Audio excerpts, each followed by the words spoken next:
Obsession. It's a word we toss around lightly. Someone's obsessed with a TV show, a hobby, or a celebrity. But what happens when obsession festers? When it twists into something dark, something that consumes lives? Stalking isn't just a crime. It's a violation of safety, sanity, and humanity. In this episode, we're diving into 6 stories that rip the veil off this nightmare. These are stories of fixation, fear, and in some cases, unimaginable tragedy.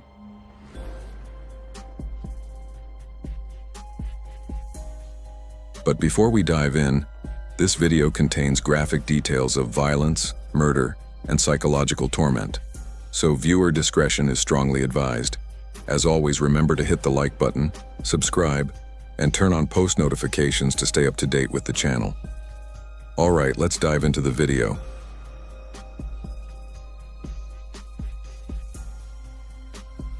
In 1999, the internet was still a clunky, dial-up novelty, a digital frontier where privacy was an afterthought.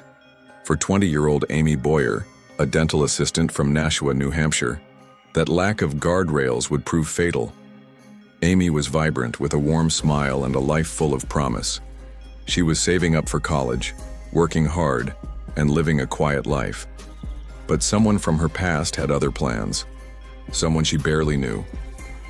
His name was Liam Ewens, a 21-year-old loner who'd been fixated on her since 8th grade. Liam wasn't a friend, wasn't even an acquaintance. They'd shared a few classes years earlier, maybe exchanged a handful of words, but in Liam's mind, Amy was the center of his universe. He saw her as his soulmate, and when she didn't reciprocate a connection that existed only in his head, he interpreted it as rejection. That rejection became his obsession's fuel. Liam turned to the early internet, a place where personal information was a commodity. Using a service called docusearch.com, he bought Amy's details, her date of birth, social security number, and most crucially, her work address. For less than $200, he had everything he needed to hunt her. But Liam didn't stop there.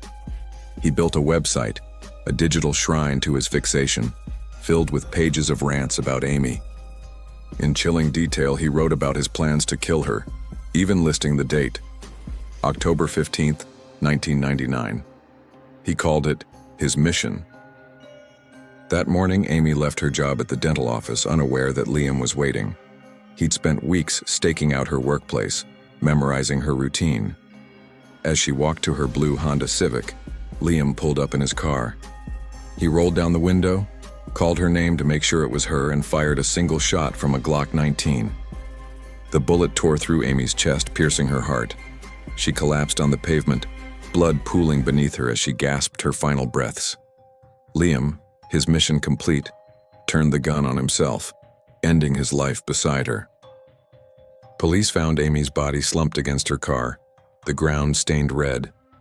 Nearby, Liam's car held a grim treasure trove, printouts from his website, a journal detailing his obsession, and receipts from docusearch.com. The site he'd built was a window into his unraveling mind, pages of hatred, fantasies of violence, and a chilling timeline of his plan. Amy's parents, Helen and Tim Boyer, were devastated. They'd had no idea their daughter was being hunted, and the aftermath was a reckoning. Amy's case exposed the wild west of the early internet, where anyone with a credit card could buy someone's life story. Her parents sued DocuSearch, arguing that the company's negligence enabled Liam's crime. The case settled, but it sparked a broader conversation about cyberstalking and privacy. New Hampshire passed laws tightening access to personal data, and Amy's story became a cautionary tale about the dangers lurking in the digital age. But for Helen and Tim, no law could bring back their daughter, whose life was stolen by a stranger's delusion. She was in her last year of dental hygiene school. She was ready to take on the world. Fast forward to 2023, and the tools of obsession have evolved. Social media, apps, and burner phones make it easier than ever for a stalker to infiltrate someone's life. Zohre Sadeghi, a 33-year-old tech podcaster in Redmond, Washington, learned this the hard way. Zohre was a beacon of positivity, using her platform to help Farsi-speaking immigrants land tech jobs. Her warmth and ambition drew thousands of listeners, including one who would destroy her life. Ramin Kodakaram Zaye, a 38-year-old trucker with a dark fixation. It started innocently enough. Zohreh and Ramin connected on Clubhouse, a social audio app, in 2021. They chatted about tech, shared a few laughs, and seemed to bond over their Iranian heritage. But Ramin's interest wasn't friendly. It was obsessive. He began flooding Zohreh's inbox with messages, sometimes over 100 a day. When she blocked him, he created new accounts, used different numbers, even sent flowers to her home. He'd call her phone repeatedly, leaving voicemails that ranged from pleading to menacing. Zohreh's husband, Mohammed Milad Nasseri, watched as their lives unraveled. By 2022, Ramin's behavior escalated. He showed up in their neighborhood, lingering near their house. Zohreh, recovering from back surgery and barely able to walk, felt trapped. She filed for a protection order, writing in her petition, "I live in deep-seated fear for my safety." She described Ramin's threats to burn himself in her home, his relentless messages, and his ability to evade police as a long-haul trucker. A warrant was issued, but Ramin's nomadic job kept him one step ahead. On March 10, 2023, the nightmare reached its climax. At 9:15 p.m., Ramin broke into Zohreh's home through her mother's bedroom window, shattering the glass.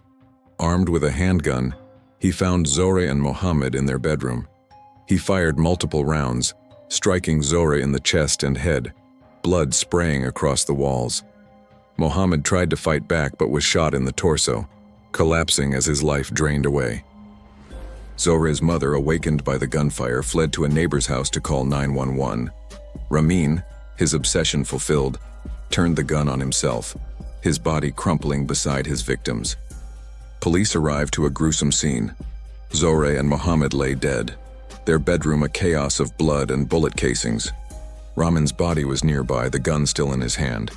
Zohreh's mother was inconsolable, her screams echoing through the quiet suburb.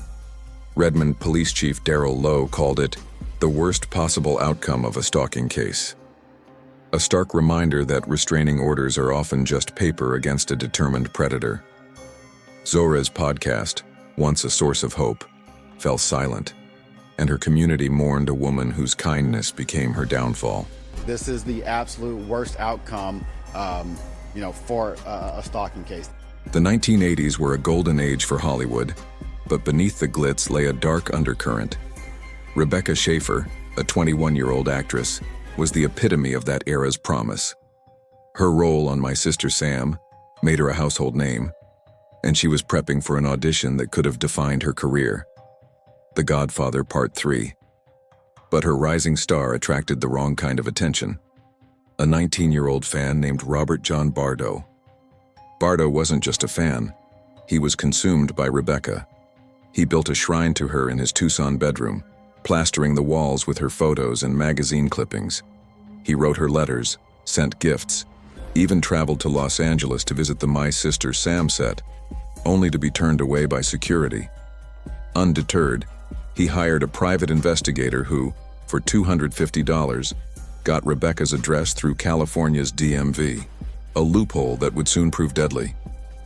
On July 18, 1989, Bardo arrived at Rebecca's West Hollywood apartment, a .357 Magnum tucked in his waistband. He rang her buzzer, and when she answered, he was starstruck. Rebecca, kind but firm, asked him to leave. Bardo walked away but returned an hour later, his obsession now laced with rage. When Rebecca opened the door again, he fired a single shot into her chest. The bullet ripped through her lung, and she collapsed in the doorway, blood soaking her nightshirt. Her last words, a haunting scream of, "Why? Why?" echoed through the hall as Bardo fled. Neighbors found Rebecca's body, her eyes still open, blood pooling on the floor. Paramedics couldn't save her. Bardo was arrested days later, his apartment revealing a chilling collection of Rebecca's images and a journal detailing his fixation. He claimed her rejection justified his actions. The trial was a media frenzy, and Bardo was sentenced to life without parole. Rebecca's murder sent shockwaves through Hollywood. It exposed how easily personal information could be accessed and led to California's first anti-stalking law in 1990. The Driver's Privacy Protection Act of 1994 followed, closing the DMV loophole. The LAPD also created the Threat Management Unit to handle stalking cases. But for Rebecca's family and friends, these changes came too late. Her death was a brutal reminder that fame can be a magnet for madness. My idea of taking a risk is losing my birth control pills or shopping at sex. Not every stalking story ends in death, but the terror is just as real. Miranda Cosgrove, the star of Drake and Josh and iCarly, was only 23 when her fame drew a dangerous shadow. In 2016, a man named Joshua Reed Aimke, a 39-year-old with a history of mental instability, became fixated on her. What started as unsettling messages quickly spiraled into something far darker. Emke began bombarding Miranda with emails and social media messages, each one more unhinged than the last. He'd rant about her shows, her beauty, his belief that they were destined to be together. When Miranda blocked him, he didn't stop. He found her Los Angeles home and started showing up, lurking in the shadows. In February 2016, he trespassed onto her property, climbing over her fence in the dead of night. Security cameras caught him pacing her yard, muttering to himself. Miranda wasn't home, but the violation was chilling. Weeks later, Emke returned, this time armed with a handgun. He fired a shot into the air outside her house, the crack echoing through the Hollywood Hills. Police were called, but Emke vanished. Then, in a horrifying escalation, he came back one final time. On August 3, 2016, he doused himself in gasoline in Miranda's front yard, struck a match, and set himself ablaze. Neighbors saw the flames, heard his screams as his body burned, the smell of charred flesh filling the air. He died from his injuries, leaving behind a scorched patch of grass and a trail of terror. Miranda, shaken but unharmed, obtained a 10-year restraining order against Emke before his death. Court documents revealed her fear, describing how his messages grew increasingly violent, threatening to end her if she didn't respond. The incident left her hesitant to return home, her sense of safety shattered. Emke's self-destruction was a grim end, but it didn't erase the months of dread Miranda endured. Her story shows that even when the stalker is gone, the scars remain, a constant reminder that fame can attract the unhinged. He kept looking up at me, and he was like 7, and I thought, oh my gosh, he must watch the show. Björk, the Icelandic singer whose ethereal voice and avant-garde style captivated the world, became the target of one of the most disturbing stalking cases in music history. In 1996, a 21-year-old American named Ricardo Lopez decided Björk was his muse and his possession. His obsession wasn't just intense, it was a descent into madness captured on tape. Lopez lived in a cramped Hollywood, Florida apartment, isolated and unemployed. He began writing letters to Björk, convinced they shared a spiritual connection. When she started dating musician Goldie, Lopez's delusion shattered. He saw it as betrayal, his love turning to hatred. Over 9 months, he recorded 22 hours of video diaries, a chilling archive of his unraveling mind.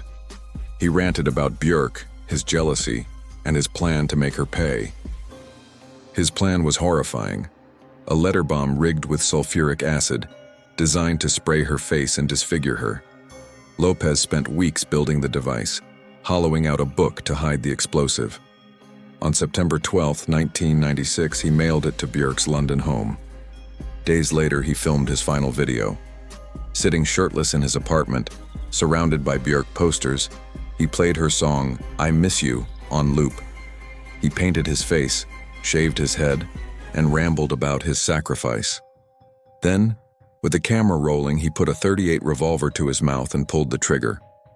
Blood and brain matter splattered the wall behind him, his body slumping as the music played on.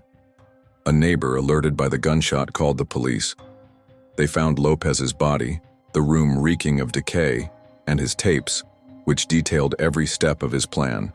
The FBI traced the bomb, intercepting it at a London sorting office before it reached Björk.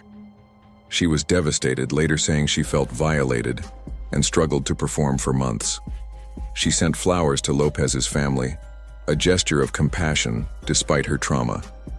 The videos, later leaked online, remain a haunting glimpse into a stalker's mind, a mix of worship and rage that nearly cost Björk her life. This right here is my friend, right here. This is my friend. Teresa Saldana was a rising actress in 1982, known for her roles in Raging Bull and Defiance. Her talent put her on Hollywood's radar, but it also drew the attention of a man who nearly ended her life. Arthur Richard Jackson, a 46-year-old Scottish drifter, saw Teresa in Defiance and became convinced she was his destiny. His obsession wasn't subtle, it was a ticking time bomb. Jackson tracked Teresa down with chilling precision. Posing as Martin Scorsese's assistant, he called her mother, claiming he needed Teresa's address for a job. Her mother, unaware, gave it to him. On March 15, 1982, Jackson arrived at Teresa's West Hollywood apartment, a 5.5-inch hunting knife in his hand. He waited until she stepped outside to her car, then attacked. He stabbed her 10 times, the blade plunging into her chest, abdomen, and arms. Blood poured from her wounds, soaking her clothes in the pavement. The knife bent from the force of his strikes, metal twisting as he drove it deeper. Teresa screamed, her voice carrying through the quiet street, but Jackson kept going, his face blank with determination. A delivery man, Jeff Fenn, heard her cries and tackled Jackson, pinning him until police arrived. Teresa was rushed to the hospital, her heart stopping twice on the operating table. Doctors performed emergency surgery, transfusing 22 pints of blood to save her. Teresa survived, but the scars, physical and emotional, ran deep. She spent months in recovery, her body marked by jagged wounds, her mind haunted by the attack. Jackson, sentenced to 12 years, sent her threatening letters from prison vowing to finish the job. Teresa channeled her pain into advocacy, founding Victims for Victims to support stalking survivors. Her case, alongside Rebecca Schaefer's, helped pass California's 1990 anti-stalking law and the 1994 Driver's Privacy Protection Act. Jackson was released in 1996, but was later recommitted to a mental hospital, where he died in 2004. Teresa's survival was a triumph, but the terror of that day never fully left her. Teresa Saldana. Thank you so much for watching. If you enjoyed this video and want to see more, then check out these videos on the screen now. If you have a topic suggestion, please send it to the email in the description.